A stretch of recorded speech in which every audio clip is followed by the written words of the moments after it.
আল্লাহ পাক রব্বুল আলামিন বলেন আর রহমানির রহিম। সে মহান সত্তা আল্লাহ পাক রব্বুল আলামিন পরম করুণাময়, তিনি অতি দয়ালু।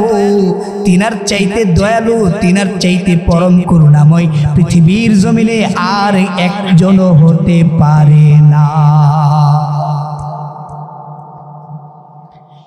অথচ তিনি আসমান জমিনের যা কিছু আছে সব কিছুর মালিক তিনি বলছেন কুলিল্লাহুম্মা মালিকাল মুলকি তুতিল মুলকা মান তাশা ওয়া তানজিউল মুলকা মিম্মান তাশা ওয়া তুইজ্জু মান তাশা ওয়া তুযিল্লু মান তাশা বিয়াদিকাল খায়র ইন্নাকা আলা কুল্লি শাইইন কাদির। আমার আল্লাহ ডেকে বলছেন আসমান এবং জমিনের মালিক কে? একটু আওয়াজ দিয়ে বলেন কে? আসমানের মালিক কে? জমিনের মালিক কে? তাম পৃথিবীর মালিক কে? আপনার আমার মালিক কে? সম্মান দেওয়ার মালিক কে? বেইজ্জতি করার মালিক কে? আল্লাহ পাক রব্বুল আলামিন আয়াতের শেষাংশে বলছেন ইন্নাকা আলা কুল্লি শাইইন কাদির। নিশ্চয় আমি আল্লাহ এমন কোন জিনিস নাই, কুল্লি মানে সব যা আছে। কুল্লি মানে কি? সব। আমরা বলি না কুল্লু খালাস, সব শেষ বলি না আমরা। আল্লাহ পাক রব্বুল আলামিন ডেকে বলছেন ইন্নাকা আলা কুল্লি শাইইন কাদির। নিশ্চয় আমি আল্লাহ এমন কোন বস্তু নাই, এমন কোন জিনিস নাই, এমন কোন মাখলুক নাই, এমন কোন স্থান নাই, এমন কোন কাজ নাই যে কাজের উপরে, বস্তুর উপরে, এমন কোন জিনিসের উপরে আমি আল্লাহর ক্ষমতা নাই। আমার আল্লাহ পাক রব্বুল আলামিন সব কিছুর উপরে ক্ষমতা আছে না নাই? সব কিছুর মালিক তিনি। আসমান, বিশাল বড় আসমানের মালিক তিনি। 7 তবক আসমানের মালিক তিনি, 7 তবক জমিনের মালিক তিনি। আমরা যে বলি 18,000 মাখলুকাত এই পৃথিবীতে আছে, বলি না আমরা 18,000 মাখলুকাত? কি আমরা গুনছি? তাহলে কেন বলি আমরা 18,000 মাখলুকাত? আল্লাহ পাক রব্বুল আলামিন যত হাজার মাখলুক সৃষ্টি করেছেন এই সব কিছুর মালিক কে? একটু চিৎকার মেরে বলেন কে? এবার আল্লাহ পাক রব্বুল আলামিন এ দুনিয়ার মানুষদেরকে দুনিয়ার জমিনে পাঠিয়ে দিয়ে বললেন ও বান্দা, আমি আল্লাহ তোমাদের মালিক। আমি তোমাদের জন্য ঘোষণা করে দিচ্ছি ওয়ামা খালাকতুল জিন্না ওয়াল ইনসা ইল্লা লিয়াবুদুন। মানুষ এবং জিন জাতিকে সৃষ্টি করেছেন আল্লাহ একমাত্র তার ইবাদতের জন্য। একমাত্র আল্লাহ উল্লেখ করে দিয়েছেন একমাত্র আল্লাহ ব্যতীত কারো ইবাদত করা যাবে না। কারণ আল্লাহ তো তিনি যিনি একচ্ছত্র অধিপতির, যিনি সব কিছুর মালিক, যার সাথে কোনো শরীক নাই। তিনি এক ও অদ্বিতীয়, কুল হুয়াল্লাহু আহাদ, তার সাথে কোনো সমকক্ষ কেউ নাই। আল্লাহ বলছেন তোমাদেরকে আমি দুনিয়ার জমিনে প্রেরণ করে দিলাম একমাত্র, শুধুমাত্র, কেবলমাত্র আমি আল্লাহ পাক রব্বুল আলামিনের ইবাদত করার জন্য। সুবহানাল্লাহ। এখন ইবাদতটা কি? আপনার আমার জীবনে আমরা মনে করি ইবাদত শুধু 5 ওয়াক্ত নামাজ পড়বে, রোজা রাখবে রমজান মাসে, সাধ্য থাকলে হজ করবে, সামর্থ্য থাকলে যাকাত দেবে, ঠিক না? আমরা এগুলা কি মনে করি ইবাদত? এগুলাই ইবাদত। একজন মুমিন যদি দ্বীনের কোনো কাজে, আল্লাহর দ্বীনের কাজে যদি হাঁটা চলাও করে, তার প্রতিটি কদম আল্লাহর কাছে ইবাদতে পরিণত হবে। একজন মুমিন যদি তার দ্বীনের জন্য মানুষকে বুঝায়, তার প্রতিটা কথা আল্লাহ রাব্বুল আলামিনের কাছে ইবাদত হিসেবে গণ্য হয়ে যাবে। সুবহানাল্লাহ। আপনি যদি আল্লাহর শুকরিয়া আদায় শুরু করে আপনি আল্লাহর নিয়ামত ভক্ষণ করেন, নিয়ামত শেষ হওয়ার পরে যদি আবার আল্লাহর শুকরিয়া আদায় করেন, আলহামদুলিল্লাহ আমি আল্লাহর নিয়ামত খেয়েছি, আমি আমার আল্লাহর নিয়ামত খেয়েছি, ভক্ষণ করেছি, পুরা খাবারটাই এক একটা ইবাদত হিসেবে আল্লাহর কাছে কবুল হয়ে যাবে। এশারের নামাজ পড়ে জামাতের সহিত এশারের নামাজ পড়ে ঘুমিয়েছেন, আবার ঠিক ফজরের সময় উঠে আপনি ফজরের জামাত আর সহিত নামাজ আদায় করেছেন। আমার নবী বলেন এই গোটা রাত্রটা সেই ব্যক্তি ঘুমিয়ে কাটিয়েছে, অথচ আল্লাহ পাক রব্বুল আলামিনের কাছে গোটা রাত্রটাই ইবাদত হিসাবে কবুল হয়ে যাবে। তার মানে একজন মুমিনের প্রতিটি কথা, প্রতিটি কাজ, প্রতিটি কথা, প্রতিটি কাজ, প্রতিটি ইবাদত এক একটা আল্লাহর কাছে ইবাদতে পরিণত হয়ে যাবে। সুবহানাল্লাহ। এই জন্য প্রিয় ভাইরা আমার, আল্লাহ পাক রব্বুল আলামিন দুনিয়ার মানুষদেরকে কমপ্লিটলি ধর্ম মানার জন্য, ইসলামটাকে কমপ্লিটলি ভাবে পরিপূর্ণভাবে মানার জন্য, পরিপূর্ণরূপে ইবাদত করার জন্য, পরিপূর্ণরূপে ইসলামের ভিতরে প্রবেশ করার জন্য আল্লাহ পাক রব্বুল আলামিন পবিত্র কোরআনুল কারীমের ভিতরে ঘোষণা করে দিচ্ছেন, ইয়া আইয়ুহাল্লাযীনা আমানু দুখুলু ফিস-সিলমি কাফা। ও ঈমানদারেরা, তোমরা পরিপূর্ণরূপে ইসলামের ভিতরে প্রবেশ করো। শুধু নামাজ, রোজা, হজ, যাকাত আল্লাহর কাছে ইবাদত নয়, বরং একজন মুমিন তার কথা কাজের মধ্যে ইবাদত আছে না নাই? একজন মুমিন তার কাজের মধ্যে ইবাদত আছে না নাই? একজন মুমিন তার ঘুমের মধ্যে ইবাদত আছে না নাই? মুমিন ব্যক্তি আল্লাহর সন্তুষ্টির জন্য যা কিছু করবে, ইসলাম মোতাবেক যা কিছু করবে, কোরআন মোতাবেক যা কিছু করবে, আল্লাহর নবীর আদর্শ মোতাবেক যা কিছু করবে, এই প্রত্যেকটি কথা এবং কাজ আল্লাহ রাব্বুল আলামিনের কাছে ইবাদত হিসাবে কবুল হয়ে যাবে। সুবহানাল্লাহ। তাহলে আমরা বুঝলাম যে কমপ্লিটলি ধর্ম আল্লাহ পাক রব্বুল আলামিন ইসলাম আমাদের জন্য দিয়েছেন একটি নিয়ামত স্বরূপ। এই নিয়ামতের ভিতরে আমরা প্রবেশ করার পর শুধু নামাজ, রোজা, হজ, যাকাত পালন করলেই চলবে না, বরং আপনি ব্যবসা করেন, আপনার ব্যবসাটাকে হালাল ভাবে আপনি ব্যবসা করতে হবে। উজুরে কম দেওয়া যাবে না, খাদ্যে ভেজাল দেওয়া যাবে না, মানুষের সাথে মিথ্যা কথা বলা যাবে না, মানুষের সাথে প্রতারণা করা যাবে না। আপনি চাকরি করছেন, চাকরির মধ্যে 1 মিনিট সময় আপনি ফাঁকি ঝুঁকি দিতে পারবেন না। আপনি যদি মুমিন ব্যক্তি হয়ে থাকেন, আপনি 1 মিনিটের জন্য আপনার কাজ থেকে অবহেলা করা যাবে না। আপনার প্রতিটি কাজকে আপনার যেইখানে যেই অবস্থায় চাকরি করুন না কেন, যেইটুকু টাইম দেওয়া আছে সেই চাকরির জন্য এই টাইমের ভিতরে সম্পূর্ণভাবে আপনাকে সেখানে কাজ করতে হবে। 1 মিনিট যদি ফাঁকি ঝুঁকি দেন, আল্লাহ রাব্বুল আলামিনের কাছে ধরা খাওয়া লাগবে, ঠিক কিনা?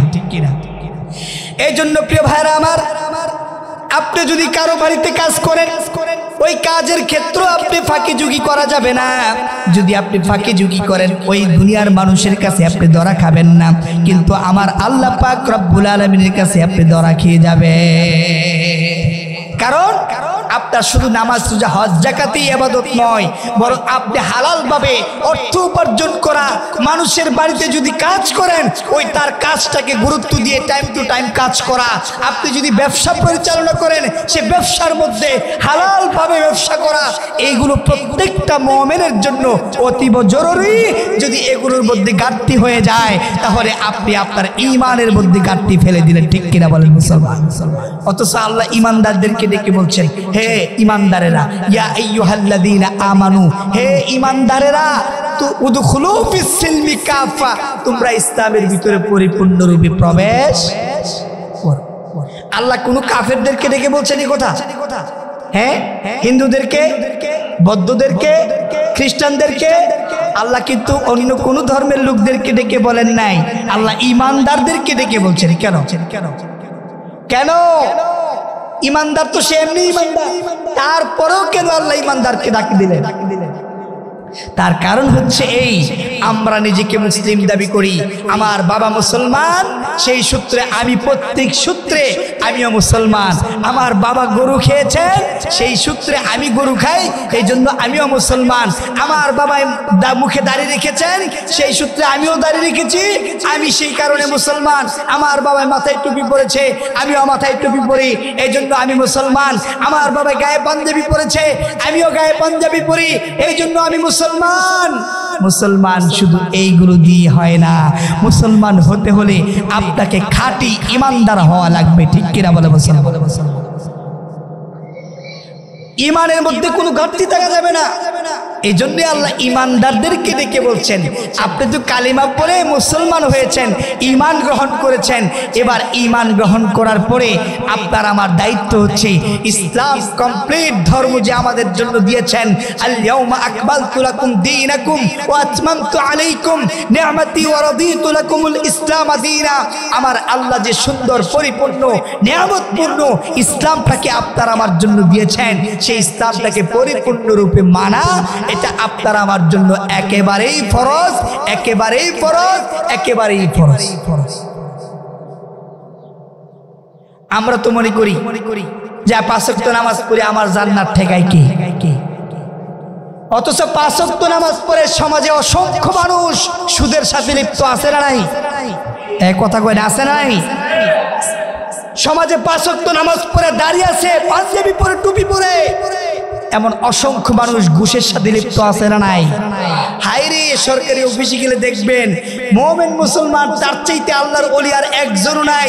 যখন কোনো কাজের জন্য যাবেন, এই ব্যক্তি নিজের হাতে টাকা লয় না, তার টেবিলের ভিতরে একটা ডয়ের আছে, ডয়ের টান দিয়া জিয়া কই যে এনো এনো হাতে নেই না, আমি হাজির সাহেব বস করে আইছি।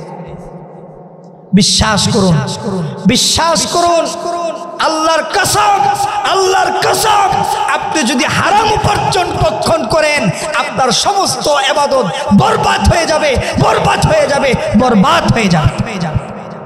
কোন ইবাদত আল্লাহর কাছে কবুল হবে না, কারণ ইবাদত কবুলের জন্য প্রধানতম শর্ত হচ্ছে হালাল রিজিক ভক্ষণ। আপনি কিভাবে হালাল রিজিক ভক্ষণ করছেন?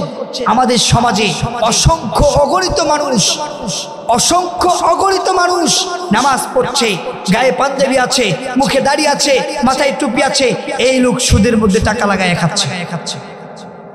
পরিশ্রম নাই, কিছুই নাই। 10 লাখ টাকা ইনভেস্ট করলাম, প্রতি মাসে মাসে ইন্টারেস্ট আসছে, আর আমি বসে বসে খাচ্ছি।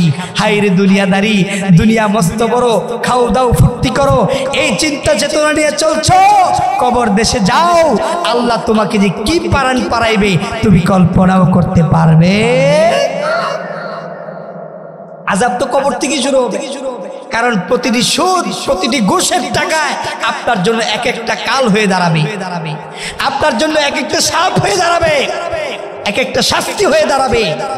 সেই কঠিন ময়দানে, সেই কঠিন অবস্থায় কবরের মধ্যে যখন একা একা শুয়ে থাকবেন, আপনার পাপের শাস্তি আপনাকে একাই ভোগ করতে হবে। পৃথিবীর কোন মানুষ আপনার সেই পাপের ভাগী নেওয়ার জন্য, পাপের ভাগীদার হওয়ার জন্য কেউ আসবে না।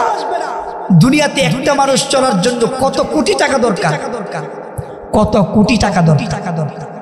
আমি যদি আরামায়েশে বিলাসবহুল ভাবে বিশাল বড় বাড়ি গাড়ি, এসি টু এসি, আমার একেবারে বিশাল, আমি বিলাসবহুল ভাবে জীবন যাপন করলে, আমি যদি 50-60 বছর 70 বছর বাঁচি, তাহলে আমার জীবনে কত কোটি টাকা লাগতে পারে? 100 কোটি, 200 কোটি টাকা, 1000 কোটি টাকা। আপনি বিশ্বাস করুন, এমন রাষ্ট্রের একজন ব্যক্তি এমন 36,000 কোটি টাকা জনগণের টাকা তারা বিদেশ পাচার করেছে, অথচ মুখে দাড়ি, হজ করে এসেছে, মাথায় টুপি, গায়ে পাঞ্জাবি, সালমান এফ রহমান। আপনারা চিনেন না তাকে? এটা তো শুধু একজন মিডিয়ার সামনে এসেছে দেখে আমরা চিনতে পেরেছি, কিন্তু এমন অসংখ্য সালমান এফ রহমান আমার দেশের মধ্যে রয়েছে যারা এখনো নিজেকে মুসলমান দাবি করছে, নিজেকে নবীর উম্মত দাবি করছে, নিজেকে ঈমানদার দাবি করছে, অথচ অসংখ্য অগণিত লক্ষ লক্ষ কোটি কোটি টাকা জনগণ থেকে আত্মসাৎ করে মেরে খেয়ে দিচ্ছে। ঠিক কিনা বলে? আমরা কিসের আশায় দিন কাটাচ্ছি? কিসের আশায় দিন কাটাচ্ছি? সময় তো শেষ। 50-60 বছর বয়স হয়ে গেছে, 70 বছর হয়ে গেছে, কবরের মধ্যে এক পাও গিয়ারিছে, যে কোনো মুহূর্তে মারা যেতে পারে। মৃত্যুর কোনো আসার তো একটা টাইম, একটা গ্যারান্টি আছে, কিন্তু মৃত্যুর কোনো গ্যারান্টি আছে? এখন দেখছি 15 বছর 20 বছরের বাচ্চাও স্ট্রোক করে মারা যাচ্ছে। অবাক কাণ্ডের বিষয়। তার কিসের টেনশন, তার কিসের পেরেশানি? বাপের হোটেলে খায় 6 মাসে বছর যায়, তার তো কোনো পেরেশানি হওয়ার কারণ নাই, কিন্তু স্ট্রোক করে মারা যাচ্ছে। তার মানে মৃত্যুর কোনো গ্যারান্টি। কুল্লু নাফসিন যায়কাতুল মাউত, প্রত্যেকটি প্রাণীকেই মৃত্যুর স্বাদ গ্রহণ করা লাগবে। পৃথিবীতে এমন কোনো ব্যক্তি নাই যেই ব্যক্তি দুনিয়ার জমিনে টাকার বিনিময়ে, ক্ষমতার বিনিময়ে, অর্থের বিনিময়ে, দাপটের বিনিময়ে একটি সেকেন্ড বেশি দুনিয়াতে কাটানোর মতো শক্তি সামর্থ্য পৃথিবীর কারো নাই। আবু জাহেলের তো ছিল না। আবু জাহেল, যার অর্থের কোনো অভাব ছিল না, নিজেকে খোদা দাবি করতেন, অথচ সেই ব্যক্তিও তার মৃত্যুর ঘন্টা যখন বেজে গিয়েছে তখন আর সেই ব্যক্তিও টিকে থাকতে পারে। এজন্য আল্লাহ পাক বলেন, আইনামা তাকুনু ইউদরিকুমুল মাউত ওয়ালাউ কুনতুম ফি বুরুজিম মুশাইয়াদা। তোমরা যদি মৃত্যু থেকে বাঁচার জন্য সুদীর্ঘ দুর্গের ভিতরে অবস্থান করো না কেন, মৃত্যু থেকে বাঁচার জন্য তুমি যদি পাহাড়ের দিকে দৌড়াও, তারপরও তুমি মৃত্যু থেকে বাঁচতে পারবে না। মৃত্যুর যদি সময় হয়ে যায়, মৃত্যু যদি তোমাকে সামনের দিক থেকে পাকড়াও করে, তুমি যদি পেছনের দিকে দৌড়াও, মৃত্যু তোমাকে পিছন দিক থেকে পাকড়াও করবে। তুমি যদি ডান দিকে দৌড়াও, মৃত্যুর যদি সময় হয়ে যায়, মৃত্যু তোমাকে ডান দিক থেকেই পাকড়াও করবে। তোমার যদি মৃত্যুর ঘন্টা বেজে যায়, তুমি যদি বাম দিকে দৌড়াও, বাম দিক থেকেই মৃত্যু তোমাকে পাকড়াও করে ফেলবে। ফি বুরুজিম মুশাইয়াদা, সুদীরা দুর্গের ভিতরেও যদি অবস্থান করো না কেন, মৃত্যুর যদি সময় হয়ে যায় তোমাকে কেউ আর পৃথিবীতে বাঁচিয়ে রাখতে পারবে না। এত বড় ক্ষমতাশীল ব্যক্তি হলা, অর্থের কোনো অভাব নাই, টাকা পয়সার কোনো অভাব নাই, বাড়িকারির কোনো অভাব নাই, মিল বিক্রির অভাব নাই, এমন কোনো কিছুর অভাব নাই, কিন্তু মৃত্যুর যখন সময় হয়ে গেছে তখন আর পৃথিবীর কোনো কিছুই তোমাকে আটকিয়ে রাখতে পারবে না। চলে যেতেই হবে, মৃত্যুর সময় এসেছে, চলে যেতেই হবে। এখন মৃত্যুর সময় কখন যে আসবে, আপনাকে আমাকে কি মেসেজ দিয়ে আসবে? এই জন্য মেসেজ যেহেতু দিয়ে আসবে না, যে কোনো মুহূর্তে মৃত্যু সংঘটিত হবে, অতএব আপনার আমার দায়িত্ব হচ্ছে, কর্তব্য হচ্ছে যে কোনো সময় মৃত্যুর জন্য প্রস্তুত থাকা। ঠিক কিনা বলে মুসলমান? মৃত্যুর জন্য প্রস্তুত থাকবেন কিভাবে? জীবনে অনেক অন্যায় করেছেন, অপরাধ করেছেন, হায় হায় উপায় নাই, কি হবে সে আমার অপরাধের, আমার এই পাপের শাস্তি তো আমাকে ভোগ করতেই হবে। আপনার আমার জন্য এখনো সময় আছে। জীবনে অন্যায় করেছেন, অপরাধ করেছেন, আপনি নামাজ পড়েন নাই, রোজা রাখেন নাই, সামর্থ্য থাকা সত্ত্বেও হজ করতে যান নাই, আপনার সামর্থ্য থাকা সত্ত্বেও আপনি যাকাত আদায় করেন নাই। এখন আপনার কি উপায় হবে? আপনার বয়স তো একেবারে শেষ পারে, পেরেশানি, টেনশন এগুলো বেড়ে যাওয়ার কথা, ঠিক না? আজকে আপনাদেরকে একটু পেরেশানি দূর করে দিয়ে যাব, পেরেশানি দূর করে দিয়ে যাব। আল্লাহ পাক রব্বুল আলামিন তার বান্দার প্রতি সব সময় দয়াশীল অবস্থায় থাকেন। আল্লাহ কখনোই তার বান্দার প্রতি অকৃতজ্ঞ নন, আল্লাহ কখনোই তার বান্দার প্রতি কঠোর নন, আল্লাহ কখনোই তার বান্দার প্রতি রাগান্বিত নন। যত পাপই করুক না কেন, আমার আল্লাহ অত্যন্ত আউস করে, মায়া করে, দয়া করে, ইহসান করে আপনাকে আমাকে তৈরি করেছেন। সুবহানাল্লাহ। সেই বান্দাকে ইচ্ছা করে আল্লাহ কখনোই জাহান্নামে দেবে? বলেন জাহান্নামে দেবে না। বুখারীর হাদিস, এক ব্যক্তিকে হাসরের ময়দানে আল্লাহ পাক রব্বুল আলামিন নাম ধরে ডেকে বলবেন, আব্দুল্লাহ এদিকে আসো তুমি। তুমি তো জাহান্নামী হয়ে গেছো, যাও জাহান্নামের দিকে চলে যাও। ওই ব্যক্তি আল্লাহর সেই কথা শুনে, আল্লাহর অর্ডার শুনে এত স্পিডে জাহান্নামের দিকে দৌড়াচ্ছে। আল্লাহ পাক রব্বুল আলামিন তার দৌড়ানোর স্পিড দেখে ওই বান্দাকে ঠাস করে থামায়া দিবেন। বান্দা থামো থামো থামো, এদিকে আসো বান্দা, তুমি কোথায় যাচ্ছ জানো? বান্দা চিৎকার মেরে বলবে, আল্লাহ আমি জানি কোথায় যাচ্ছি।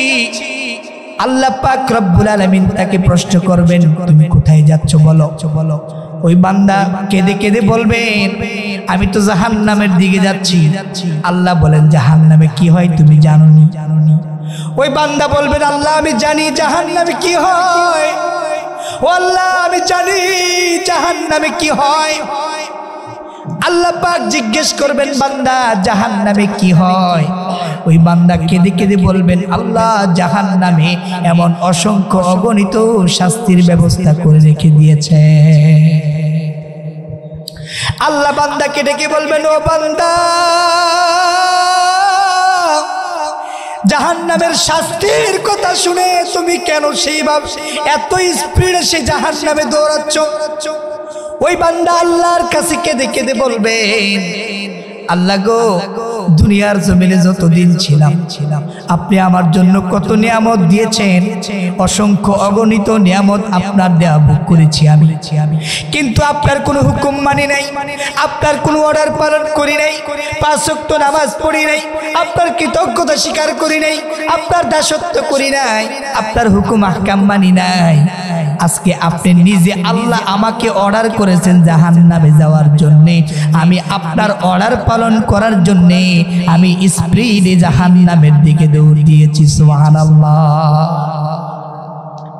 আল্লাহ ওই বান্দাকে ডেকে বলবেন, বান্দারে যা যা, আমি তোর প্রতি খুশি হয়ে গেলাম, তুই জাহান্নামে দৌড়াচ্ছিস না, তুই জান্নাতের ভিতরে চলে যা।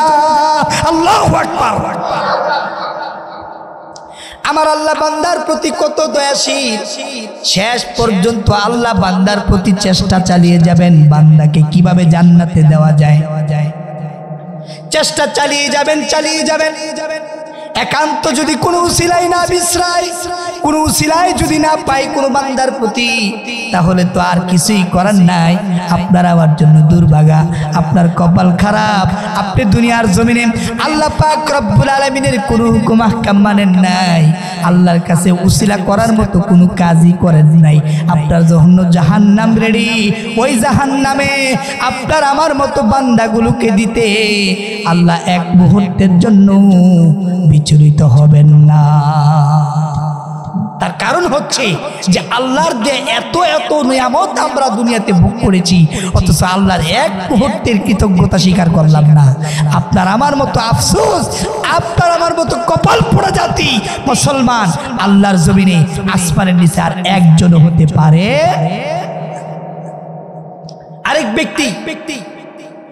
আরেক ব্যক্তিকে আল্লাহ পাক রব্বুল আলামিন হাশরের ময়দানে ডেকে বলবেন, হে বান্দা তুমি আমার রহমত দ্বারা জান্নাতে চলে যাও।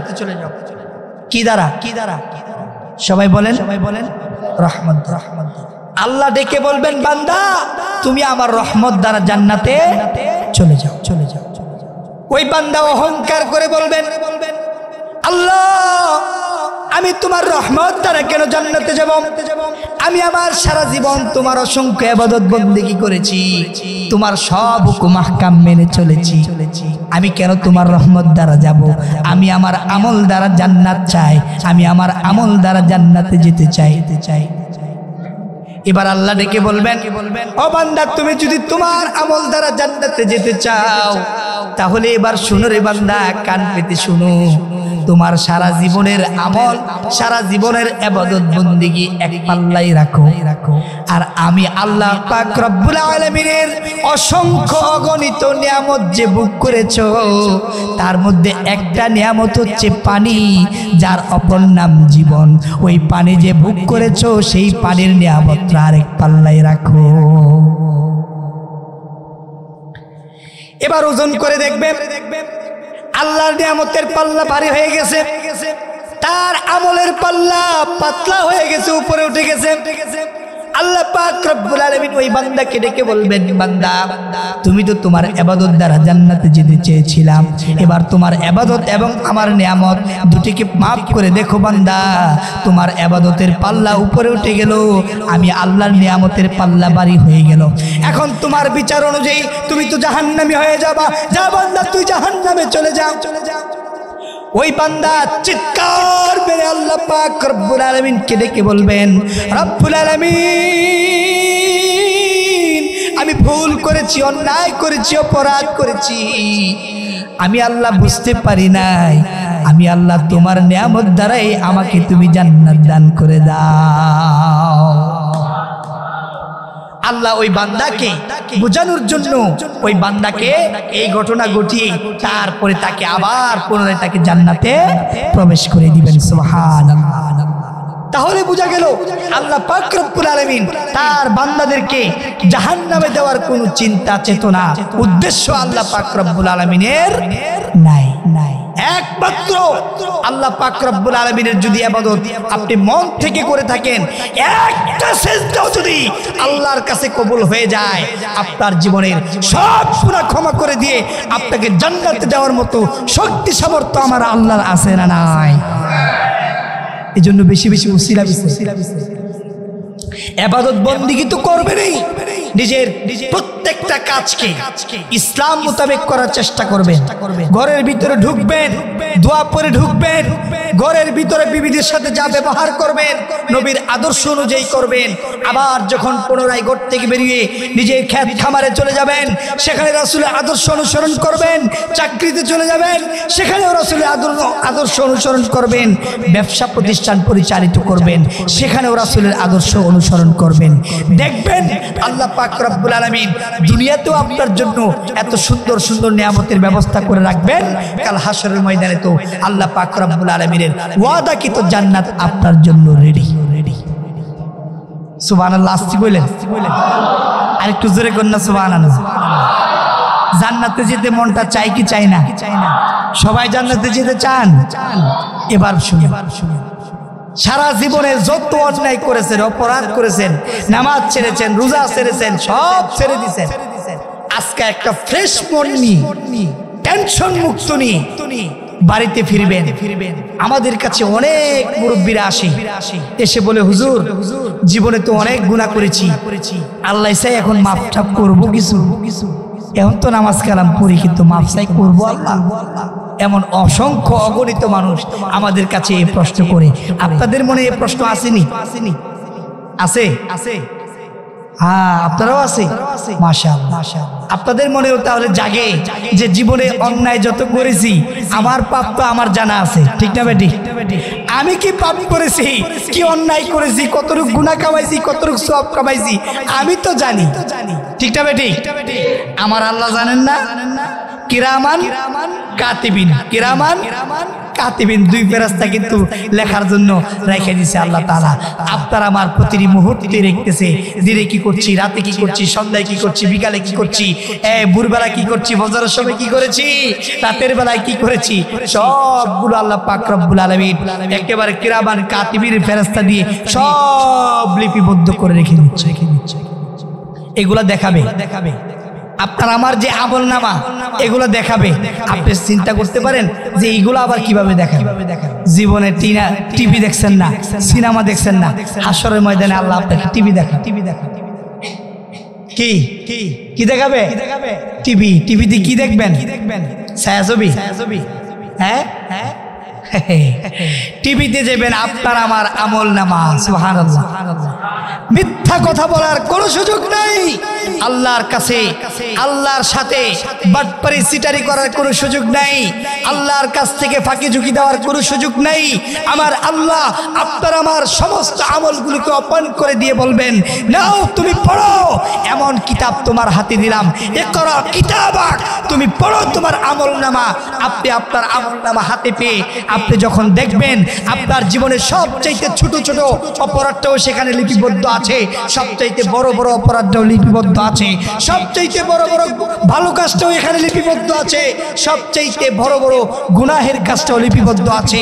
আবার এভাবে প্রত্যেকটা কাজ যখন এখানে লিপিবদ্ধ থাকবে আপনি পড়ে পড়ে দেখবেন আর চোখের পানি ফেলবেন আর বলবেন মালি হাদাল কিতাব, মালি হাদাল কিতাব, মালি হাদাল কিতাব, এটা কেমন কিতাব, লা ইগাদির সগীরাতান ওয়ালা কাবীরাতান ইল্লা আহসাহা, যেই কিতাবের মধ্যে আমার জীবনের সবচেয়ে ছোট্ট অপরাধ যেটা পৃথিবীর কেউ দেখে নাই সেটাও সেখানে লিপিবদ্ধ আছে, সবচেয়ে বড় গুনাহ সেটাও লিপিবদ্ধ আছে, সবচেয়ে বড় ভালো কাজটাও লিপিবদ্ধ আছে, সবচেয়ে ছোট ভালো কাজটাও লিপিবদ্ধ আছে।